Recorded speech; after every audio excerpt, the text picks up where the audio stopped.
Whatever you do, don't think about a pink elephant with purple spots. With that simple statement, most of us would have difficulty in keeping a pink elephant from prancing into our mind. That's a reverse way to assure people that they can visualize. Essentially, visualization is the conscious creation of desired outcomes in your life. The word conscious in this case distinguishes visualization from dreams, which occur in an unconscious or involuntary state. In teaching people to sharpen their powers of visualization, one of the most common concerns I hear over and over is, I can't visualize. I close my eyes and all I see is darkness behind my lids. I can't see anything clearly. And that can be a very frustrating experience. However, the moment you close your eyes, you are no longer looking at the world through lenses, and new ground rules apply for inner sensing. If you are in your automobile, refrain from doing the following exercise until your mind is completely free to focus all of its energy. Are you ready? Let's begin. Close your eyes and count the windows in your living room. That is visualization. Now, with your eyes closed, mentally stand in the center of your living room and do a very slow 360-degree turn, noting and absorbing the position of everything in the room, all the furniture, the paintings and pictures on the wall,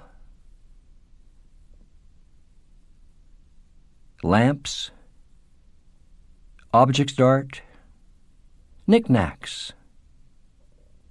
Kneel down and briskly rub the nap of your carpet, noting the texture and pattern of the carpet. Again, that is visualization.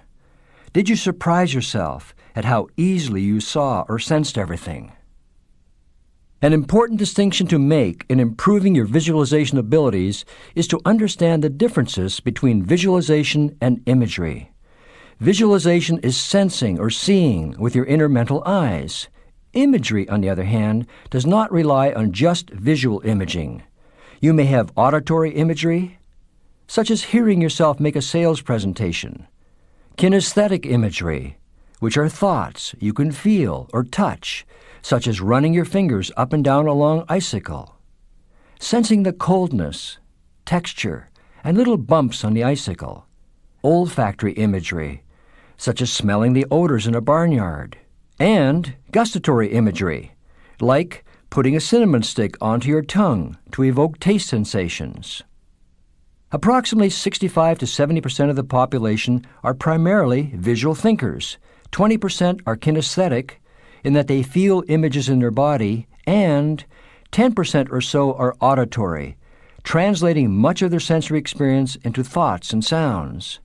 It is important to determine your primary sensory system, or the way you prefer to deal with thoughts, so that you don't frustrate yourself by attempting to visualize when you should be translating your thoughts into feeling or kinesthetic sensations. Let's take a simple diagnostic test. Pretend you're describing a day at the beach to a friend with 6 to 8 sentences or so. Turn off the cassette recorder and proceed with your mental description.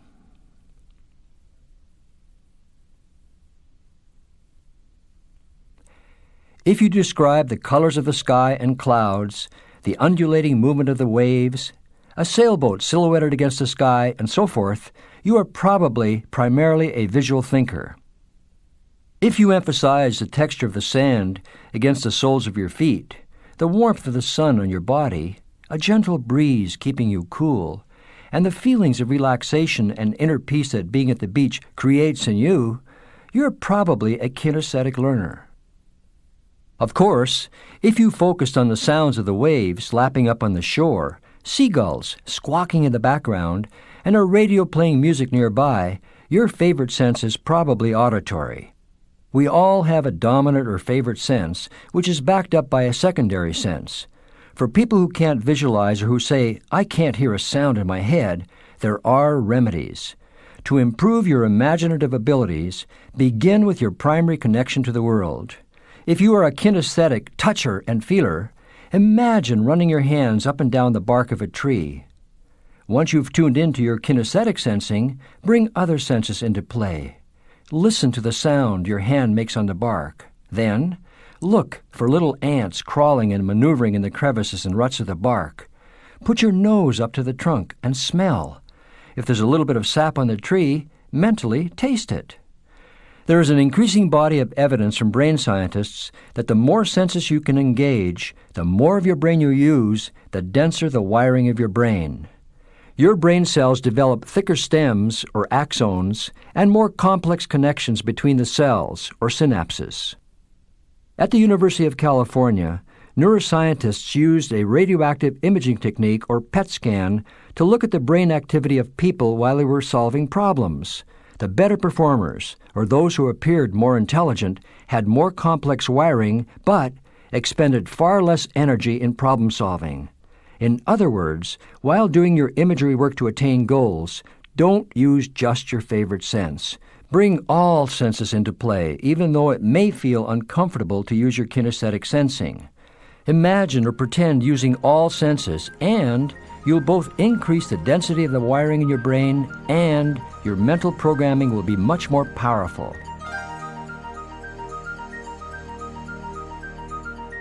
One of the most exciting recent discoveries about the brain is that we really have two brains in one, two different kinds of computers that process information in totally different ways.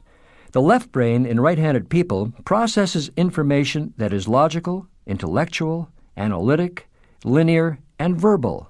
In short, the left brain is the reading, writing, arithmetic part of us that relies on intelligence to get us through life.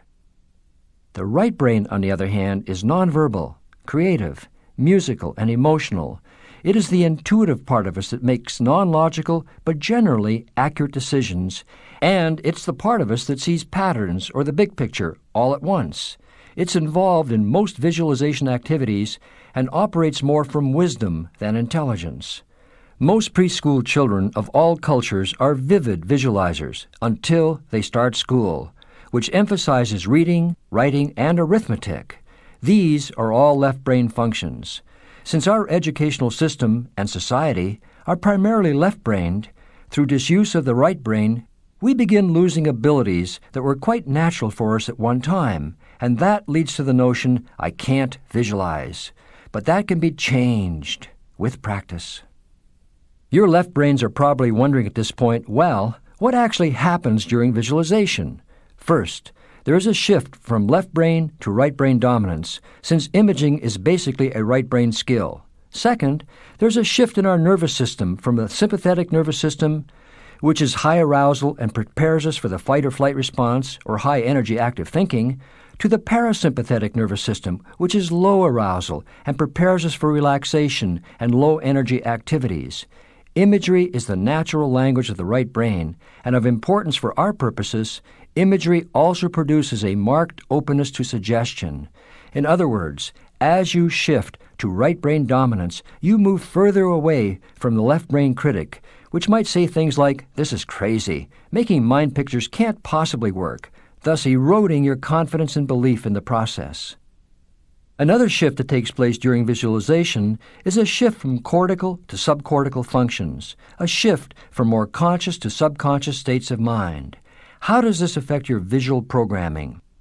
As you shift into deeper octaves of consciousness, there is less static, less self-talk and monkey chatter.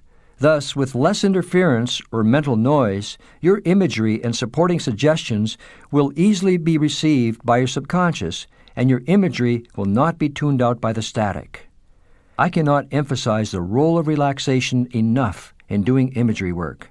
As you learn to progressively relax all your muscles, which you will learn in a later cassette, your breathing slows down, your heart beats slower, blood pressure goes down, and you are returning the body to its most natural healing state. Incidentally, relaxation training has proved to be a very effective remedy for insomnia, fatigue, muscle spasms, chronic uptightness, and high blood pressure.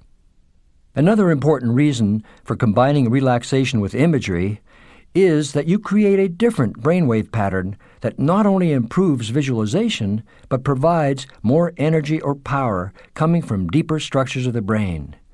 Your brain creates 4 basic brainwave patterns. The first brainwave pattern is beta, which is an alert state, where the electrical activity of your brain pulses at 13 to 35 cycles per second. In your mind, picture very dense squiggles, approximately equal in height, made by the recording arm of the EEG machine. As you close your eyes and relax, you shift into an alpha state, or 8 to 12 cycles per second, which is common among meditators. The squiggles on the recording chart are now less dense or closely packed together, but every 3 or 4 squiggles you get a sharp spike or peak in brainwave activity. In other words, you are shifting the electrical language of your brain from high frequency to bursts of high amplitude, a series of peaks of activity. The high amplitude comes from deeper brain structures and denotes more energy to focus on your imagery, leading to greater effectiveness. The next level of brain activity is theta, 4 to 8 cycles per second, and is associated with profound imaging, visions, dreams, accelerated learning, and is linked with the phenomena of self-healing. As you go even deeper into relaxation, you will be generating more theta spikes and, of course, higher amplitude and power. Delta, which is 0.5 to 4 cycles per second, characterize the sleep state. Most effective visualization is done in a low alpha, borderline theta state, which is achieved with deeper states of relaxation. Another reason that images are so powerful is that they happen outside of a linear time frame, very much like meditation. Our physical reality is anchored in linear time, past, present, future. The world of images happens in simultaneous time. They do not occupy a fixed point in space. There are no 3D components, and the images are similar to the stuff of dreams, non-logical, no time sequencing, a different set of rules than for the workings of your logical left brain. For example, persons who use hypnosis and hypnotically generated imagery will become so absorbed in their mental movies that 50 or 60 minutes in a hypnotic state seems like no more than 8 or 10 minutes of real time. In contrast to physical objects, mental images have greater flexibility and changeability. Images can be experienced as limitless, in contrast to our physical world.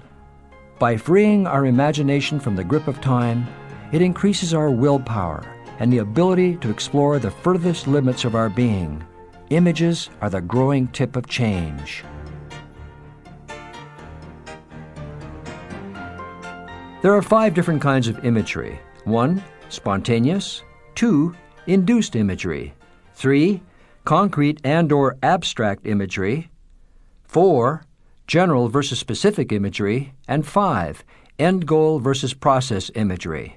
Now, let us go on and look at these in greater detail. Number 1. Spontaneous or unbidden imagery that seems to pop out of nowhere, like a fragment of a childhood memory. Number 2. Induced imagery, which is consciously selected and used for specific purposes.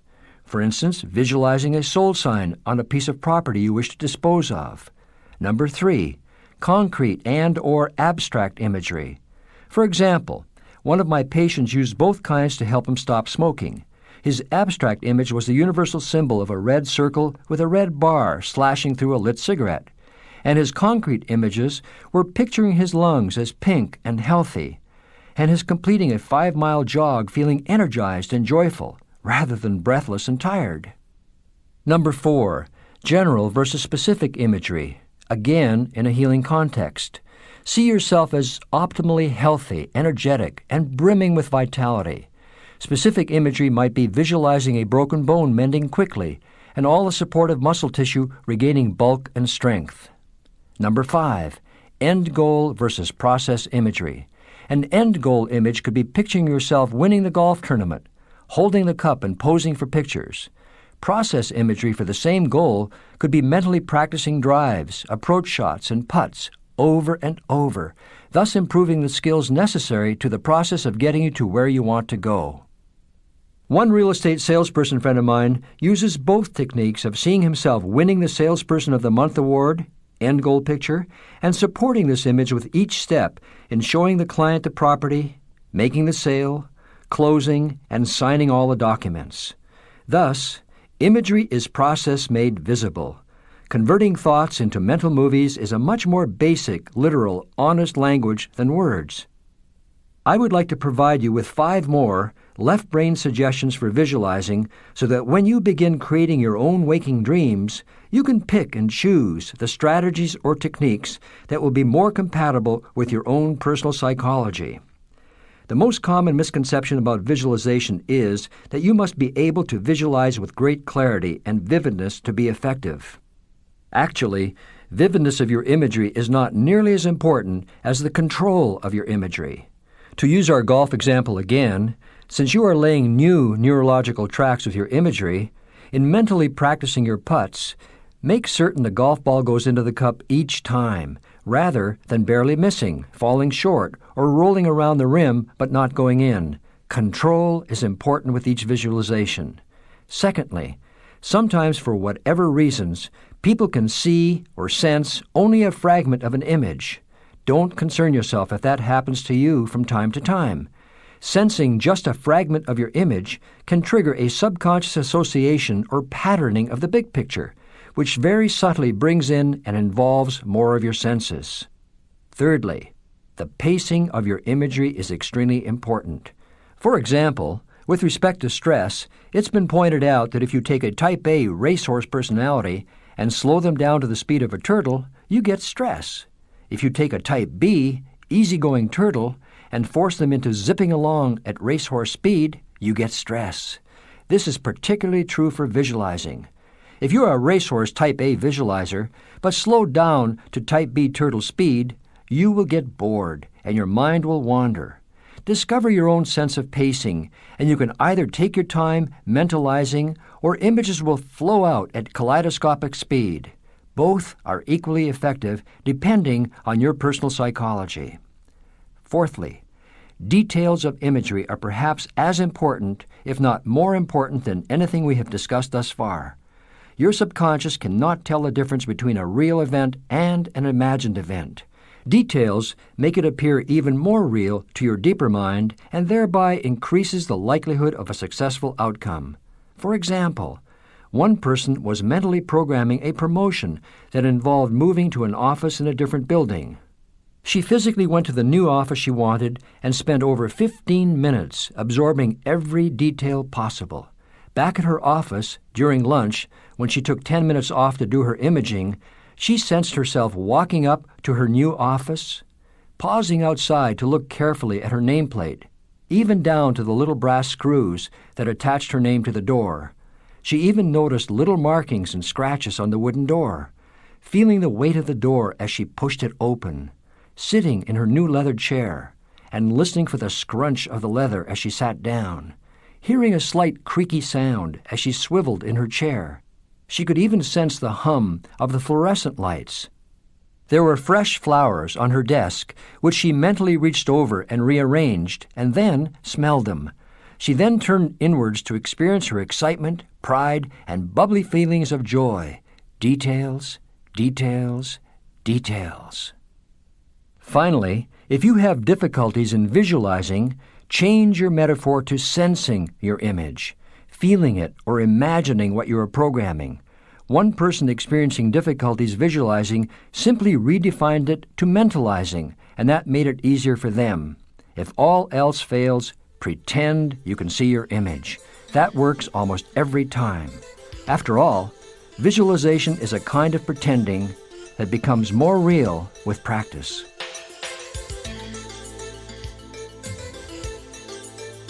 As with any new skill or process that you learn, the more techniques you have at your disposal, the easier it will be to adapt and make changes, depending on the challenge. I'm going to provide you with a description of 6 visualization techniques. The reasons I'm teaching you a variety of techniques are: A, to keep you from becoming bored by using the same technique over and over. B, you may feel more comfortable using one image technique for one goal, but it doesn't quite feel right for a second or yet another goal. A greater repertoire of techniques increases the likelihood of finding the right combination for you. C. Different techniques ignite different areas of the brain, thereby mobilizing and bringing more of your brain cells into play. And now, here are the 6 visualization techniques. Visualization technique number 1 is called collage imagery, where you create a montage or collage of 5 or 6 mental snapshots of different aspects of your goal having been achieved. For example, a salesperson friend whose goal was to boost his earnings to over $100,000 a year created a collage that consisted of an image of receiving the Salesperson of the Year award, purchasing a new condo, seeing himself take his wife to Maui to celebrate, buying a new set of golf clubs, and visualizing his paycheck slip with the goal of his higher earnings. A very important point. All visualizations should be for no more than 30 seconds at one time. Thus, my friend focused on one image for 5 seconds or so, on to another for 5 to 8 seconds, then to the next image, until all images are pumped into the subconscious within 30 seconds. If you wish to program that goal a second time, in succession, follow the same procedure for 30 seconds before moving on to your next goal. The second technique is called strobing or flash visualizing. Take your end goal picture, mentally flash it off and on, slowly at first, then speeding up, slowing down, and then speeding up until the image takes and ignites after 30 seconds or so. Number 3, computer-generated imagery involves imagining a computer screen with a small colored dot in the center of the screen. Then, within 30 seconds, thousands of colored dots will begin appearing to generate and create the pattern and mental picture of your end goal. This is an active visualization involving colors and movement. Number 4, the multi-focus technique involves mentally projecting a beam of light or energy from your forehead, so that at a point 6 feet or so in front of you, it illuminates your end goal in midair. Then, project a similar beam from your heart and one from your solar plexus, both with the same end goal image. Have the 3 beams of energy overlap, giving your goal a 3D holographic quality, symbolically programming from your mind, heart, and what is referred to as your power center, your gut or solar plexus. Visualization technique number 5 is called whoosh or explosion imagery, a process I began teaching athletes over 20 years ago. Picture your old pre-goal condition in drab colors on your mind's eye screen. Then, in 2 seconds or less, whoosh it away and replace the old image with your end goal already achieved in bright colors and glistening with energy. Go back and whoosh or erase the old image away, replacing it with your new desired picture, back and forth 6 or 8 times in the 30-second programming time. Finally, technique number 6 is called in-out or dissociative visualization. This is a very natural process that we do all the time without thinking. Picture yourself inside your body, looking through your eyes at the completed goal. Then, dissociate outside of your body, watching yourself like an observer in the goal picture. For 30 seconds, go back and forth, in and out of your body, creating different perspectives for your subconscious to begin programming. With all these techniques and suggestions, where does one begin? Permit me to make another suggestion. For the first 2 weeks or so of your visualization, use a collage or montage series of images. Starting with a collage is like the initial broad stroke of the brush by an artist on the canvas. As you mentally go back and forth between the 5 or 6 images, you will find yourself returning more and more to just one image from your collage. It will feel more comfortable or real to you. When you come out of your relaxed visualizing state, you will feel, that's it, that's for me, that one image really speaks to me. You'll probably end up using that image more often, since it struck a resonant chord with your subconscious. Finally, I would like to offer 3 more tips for improving your visualization and imaging skills.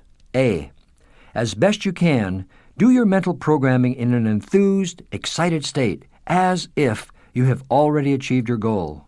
Projecting gusto into your programming mobilizes a third brain structure, your emotional brain or limbic system. Again, bringing more of your brain into play brings more energy into the pictures you are creating. B. In addition to the emotional energy from your midbrain, combine that with the focus of your left brain and the playfulness of your right brain. Thus, the ideal brain state for effective visualization is the synergy of your midbrain emotions with the focused intent of your left brain and playfulness or lightness of your right brain. With practice, you will find your own groove. C. Using symbolic images of your goal can be just as powerful and effective as real-life imagery. A general rule of thumb: symbolic images seem to develop spontaneously on their own after you have been using the same real image for some time. While symbolic imagery may not always make sense to the logical left brain, it is always understood by the right brain. In our next session, you will be introduced to an exciting and powerful technique for adding depth and vividness to your programming: image streaming.